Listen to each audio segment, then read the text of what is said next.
Guys, the Battlefield 6 open beta is finally here. It's the open beta. The open beta that you can't play yet if you haven't pre-ordered the game or subscribing to EA Play Pro. Open beta. You know what open beta used to mean back in the day, back when betas actually were beta tests for beta builds of games. Now they're just a test of a near release build of the game. And it's really just a server stress test, which is much the same here with Battlefield 6.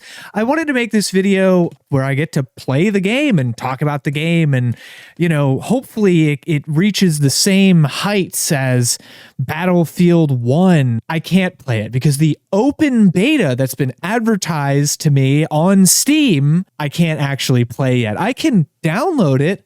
I can do everything I have to do and jump through all the technical IT hoops that I have to in order to get to this menu where I find out I can't click on any game modes. I can't join any matches. I can't even join my friends' matches who do have EA Play Pro or have pre-ordered the game. Apparently, it doesn't unlock. Apparently, early access doesn't stop until August 9th this weekend. There's 2 actual open beta weekends. Annoying. And by the way, right here, right in the menu, I can already tell they're trying to go toe-to-toe with Call of Duty. They're trying, look, I mean, the menu is literally a complete copy. It looks exactly the same. Like, it's so flagrantly trying to directly compete with Call of Duty and steal their thunder, which, hey, the floor is yours, DICE and EA.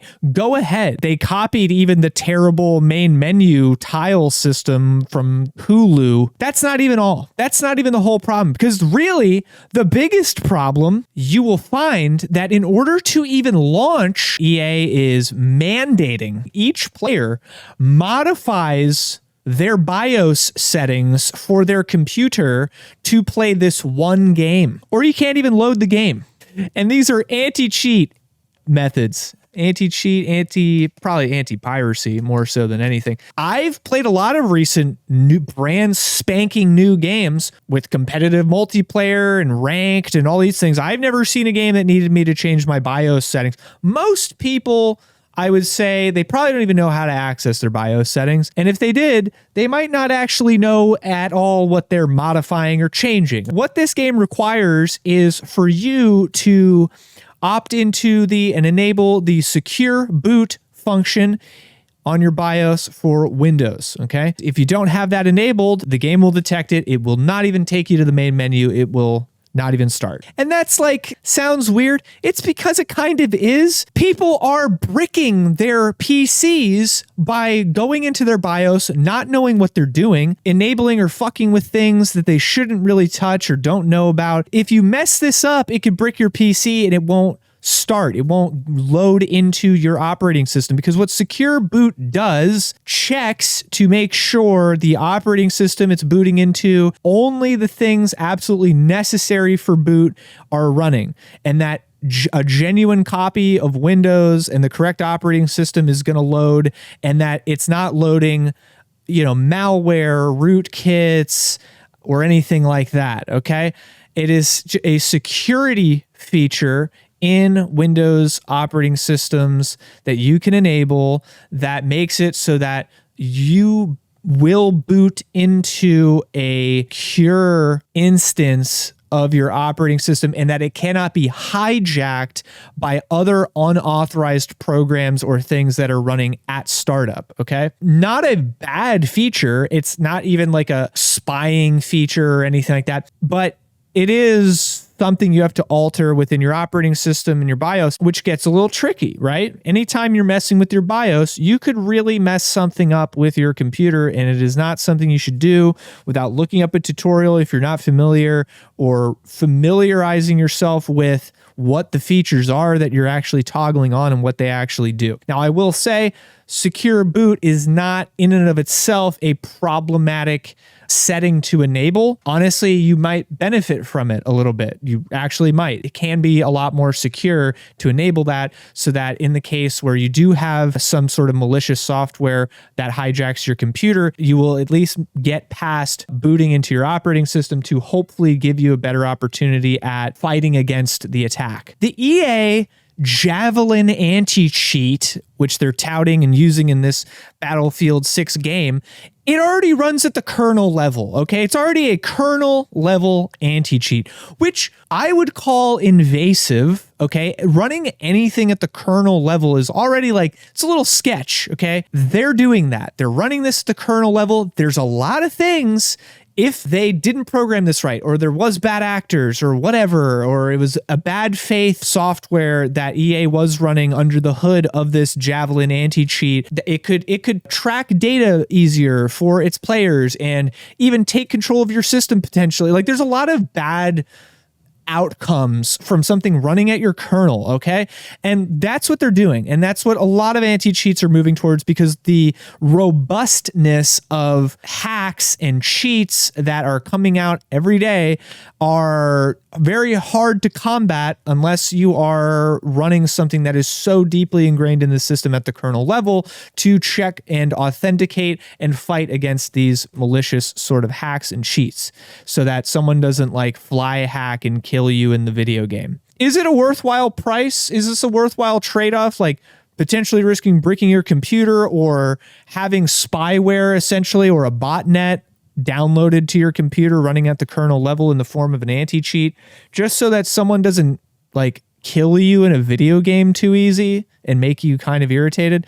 Is that worth it? I mean, if you're talking about Call of Duty, you're talking about Rainbow Six Siege, or you're talking about Battlefield, you're playing mediocre games. It's mediocre at best. It's mid, okay? It's mid. And are you going to risk your security, your privacy, efficiency, or even the ability to start your computer into your operating system? Are you going to risk all that to play mediocre, mid-ass games? If that's a worthwhile trade-off to you, go right ahead. Absolutely. Obviously, I did it because I wanted to make this video, and I didn't expect it to be this much of a snafu, but here we are. People are bricking their computers. Help, my PC is bricked after Battlefield beta troubleshooting. This is yesterday. I tried playing the Battlefield 6 beta and needed to tweak my BIOS settings for secure boot. After some troubleshooting, I ended up following a YouTube video about fixing boot file errors. Unfortunately, I ran into problems, got frustrated, decided to stop. Now my PC won't boot and it says diagnosing problem but can't fix it. I've tried resetting it, but that also fails. This is what can happen when you're messing with the boot of your entire operating system and computer and messing with the BIOS. This can happen if you mess some things up or things do not finish properly.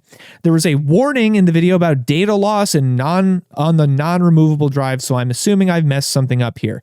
You did. I don't have much technical knowledge to fix this, and I'm broke. Should I bring it to Best Buy for help? So this is somebody whose their main computer, and they can't afford another one, their main computer has been bricked because they're not so tech savvy. That's fine, Gamer Ninja 99. That's totally fine to not be tech savvy. But being a PC gamer in 2025 means you have to have a bachelor's at minimum degree in IT and cybersecurity or computer science, okay? And if you don't, you are at a massive disadvantage for having any modicum of enjoyment or fun on online video games. And you know, this article goes on to say, this requirement is not that serious for Windows users. I disagree, because it's a precedent. It's a crazy precedent that we're just glazing over to have a requirement to even launch the game that you edit your BIOS settings of your computer. That's a crazy precedent to set for a online video game digital toy, okay? That you don't own, by the way.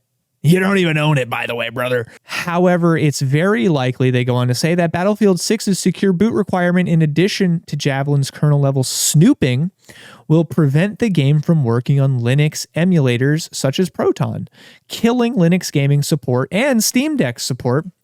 great investment, the Steam Deck, which it is. Like, don't get me wrong, it is, until things like this happen and until developers are actually going to probably try to make sure their games don't work on Steam Deck on purpose. And Vince Zampella, EA's executive, said that Battlefield 6 doesn't work on Steam Deck and they have no intention of making it work in the future. So fuck you. Fuck you.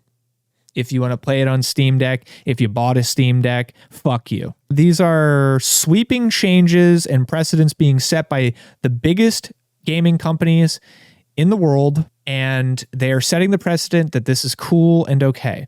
And so you're going to see more people, more and more over time, bricking their computers, fucking their shit up by accident, and they are going to have to foot the bill for it.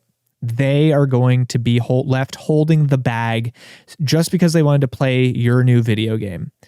And these devs and these companies don't care, because this is a worthwhile trade-off so that some guy doesn't kill you in a video game because he's cheating. These are worthwhile trade-offs. Absolutely insane. And I would say, oh, guys, don't stand for this. Don't play the game. Don't install it. But no one's going to do that. All of you are going to play it. All of you are going to install it, and you'll all love it and eat it up. And then in 2 months, you'll be like, oh, Battlefield 6 is falling off, bro. What's next? What's next? What's the next game of the month? Thank you so much for watching and giving me some of your time today. It means the world to me. I love making content like this, and I'm going to continue to do so. Comment down below and tell me what you thought about the video, what I talked about. Give me your thoughts. I would love to hear it. I try to respond to them all. Like the video if you enjoyed. Lets me know you want to see more content like this. Subscribe to the channel. It's free. It supports me in the channel. It lets me know I'm doing a good job. And hit the bell as well to be notified when new uploads come out. I'll see you on the next video, and I hope you have a great day.